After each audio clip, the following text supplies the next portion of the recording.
मतलब 180 लोग या 170 या 150 जितने भी हैं वो सारे बाहर बैठे हुए हैं। तो पार्लियामेंट जो है वो तो मर के सिंपल मेजोरिटी पे अब आ गई है, बाकी लोग तो है ही नहीं वहाँ। तो ये कैसी पार्लियामेंट है जो कि जिसे कहते हैं लूली लंगड़ी पार्लियामेंट। तो ये क्या ये कानून भी पास कर सकती है कि नहीं? ये मतलब ये सवाल इतना ख़तरनाक है, मैं समझता हूँ कि अगर इसका आप जवाब ढूंढने जाएं और ये अगर सबूत हो जाए ये कि जी वो तो ट्रंकेटेड है और ये कानून नहीं पास कर सकती, तो ये पार्लियामेंट की छुट्टी हो जाएगी। मगर जहाँ जो चीफ जस्टिस साहब ने आज जो नई बात कर दी, जिसके साथ बहुत से सवाल खड़े हो जाएंगे, कि उन्होंने ये कहा कि ये उनका ये मौक़िफ़ लगता है, वो कहते हैं कि ये क्या ऐसा कोई भी कानून इस किस्म की पार्लियामेंट पास कर भी सकती है कि नहीं। और ये किस किस्म की पार्लियामेंट है? उन्होंने लफ्ज़ इस्तेमाल किया ट्रंकेटेड। ट्रंकेटेड होता है छोटा किया, कट, जिसको कट कर दिया जाए, मुख्तसर। उनका ये कहना मुख्तसर, ट्रंकेटेड, कटी हुई। अब उनका ये मतलब ये है कि अब पीटीआई तो बैठी नहीं हुई वहाँ, मतलब 180 लोग या 170 या 150 जितने भी हैं वो सारे बाहर बैठे हुए हैं। तो पार्लियामेंट जो है वो तो मर के सिंपल मेजोरिटी पे अब आ गई है, बाकी लोग तो है ही नहीं वहाँ। तो ये कैसी पार्लियामेंट है जो कि जिसे कहते हैं लूली लंगड़ी पार्लियामेंट। तो ये क्या ये कानून भी पास कर सकती है कि नहीं? ये मतलब ये सवाल इतना ख़तरनाक है, मैं समझता हूँ कि अगर इसका आप जवाब ढूंढने जाएं और ये अगर सबूत हो जाए ये कि जी वो तो ट्रंकेटेड है और ये कानून नहीं पास कर सकती, तो ये पार्लियामेंट की छुट्टी हो जाएगी, रैपअप हो जाएगा सारा कुछ। अच्छा, अब ये सवाल क्यों किया गया? ये तो मैं समझता हूँ कि इट्स अ वेरी प्रोवोकेटिव सवाल। और ये उस चीफ जस्टिस से क्या ये समझते हैं कि ये पार्लियामेंट ट्रंकेटेड है और एक ट्रंकेटेड पार्लियामेंट कानून नहीं पास कर सकती? दरअसल एज लॉन्ग एज कानून तो बड़ा सिंपल सा है और जज साहब को भी पता है इस बात का कि अगर एक पार्लियामेंट है वो उसमें कोरम पूरा है, बाकी लोग ना भी हों जब और वो डिसॉल्व नहीं हुई, तो पार्लियामेंट कंप्लीट है। ये क्या बात हुई कि जी पार्लियामेंट कंप्लीट नहीं है इसलिए क्या कानून पास कर भी सकती है कि नहीं?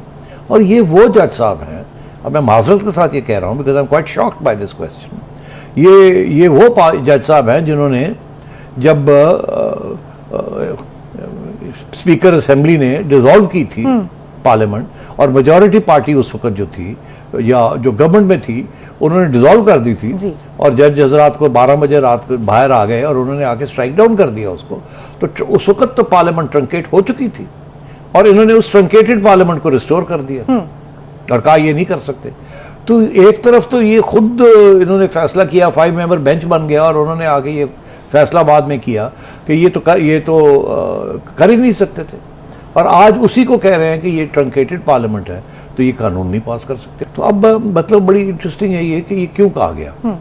अब मैं ये समझता हूँ कि इसके पीछे ज़ाहिर है कोई सोच होगी। इस वक्त सिचुएशन ये है कि इमरान खान साहब कहते हैं इलेक्शन कराओ, वो इस पार्लियामेंट को मानते नहीं हैं। वो कहते हैं हम तो रिज़ाइन कर बैठे हैं। पार्लियामेंट कह रही है कि हम, स्पीकर कह रहे हैं हम तो रिज़ाइन नहीं मानते, आप इस पार्लियामेंट का हिस्सा है, जब तक आपको हम छुट्टी नहीं कराएंगे आप जा नहीं सकते। और ना ही election commission by elections call कर रहा है। तो एक ये सिचुएशन हुई हुई है। तो अगर स्पीकर नहीं बात मान रहा, वो कहता है नहीं पार्लियामेंट पूरी है, और इलेक्शन कमीशनर भी नहीं मान रहा, तो जज कैसे कह सकता है कि ट्रंकेटेड है? ठीक। और पीटीआई के जो खुद एमएनएस हैं वो इसी सुप्रीम कोर्ट के पास जाके ये कह रहे हैं कि हमें बहाल किया जाए, हमने तो रिज़ाइन ही नहीं किया। और यही जजमेंट्स हैं कि जी जाइए आप, स्पीकर साहब इनको सुने, ये आना चाहते हैं वापस इनका सुनने। तो मतलब ये क्या हो रहा है? एक तरफ इमरान खान साहब पार्लियामेंट जाना नहीं चाहते, दूसरी तरफ वो जो लोग बैठे हुए वहाँ वो कहते हैं हमने इलेक्शन टाइम पे कराने हैं, मुझसे पहले कराने नहीं है। एक क्राइसिस चल रही है, उस क्राइसिस के अंदर सारे मुल्क का नुकसान हो रहा है। क्या हम ये समझें कि जज साहब जो है एक तरफ इमरान खान साहब के ऊपर उन्होंने तलवार रखी हुई है, तोशाखाना केस, फलाना केस, कंटेम्प्ट केस, ये कि तुम जो है सड़कों से हटो और पार्लियामेंट में जाओ और बात करो वहाँ जाके। और उन्होंने एक दफ़ा नहीं कुछ दफ़ा पहले भी कहा है कि ये सड़कों की सियासत क्या है, हमारे पास क्यों भागे आते हैं, जाए पार्लियामेंट।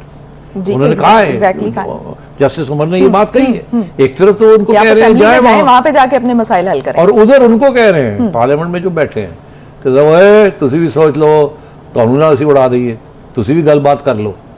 तो मैं ये समझता हूँ कि जज साहब दोनों साइड्स को इधर भी धक्का दे रहे हैं कि उधर जाओ, उधर धक्का दे रहे हैं कि आओ यार बैठ के बात करो, ये बिल्कुल अनकंडीशनल बातें शुरू करें, कोई जो इलेक्शन का मसले हल करें।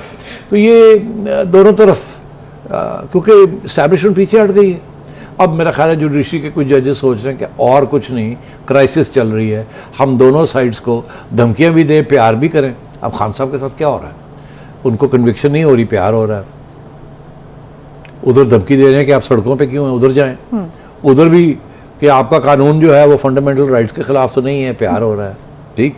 और धमकी ये है कि ट्रंकेटेड पार्लियामेंट है कि आप कानून पास भी कर सकते हैं। तो और अब सारे मामलात भी अदालत की तरफ जा रहे हैं, आपने खुद ही मैंने कहा। पहले खुद ही कहा था सारे वहीं जाएंगे और अदालत अब रोल भी अदा करेगी, मगर जाहिर है ओपनली नहीं कर सकते। तो मैं ये समझता हूँ कि इस किस्म की चीज़ अब शुरू हो गई है। और पहले भी कहा था कि अब अदालतें जो है वो रोल प्ले करेंगी इस क्राइसिस को किसी तरीके से सॉल्व करने के लिए। और वो अब आज ये जो केस है नैब वाला और डिस्क्वालिफिकेशन के केसेस, ये सारे जो हैं, और आगे नवाज शरीफ का जो केस आ रहे हैं एक्विटल के, ये सारे उसी पस मंज़र में देखे जाएंगे और रास्ते निकाले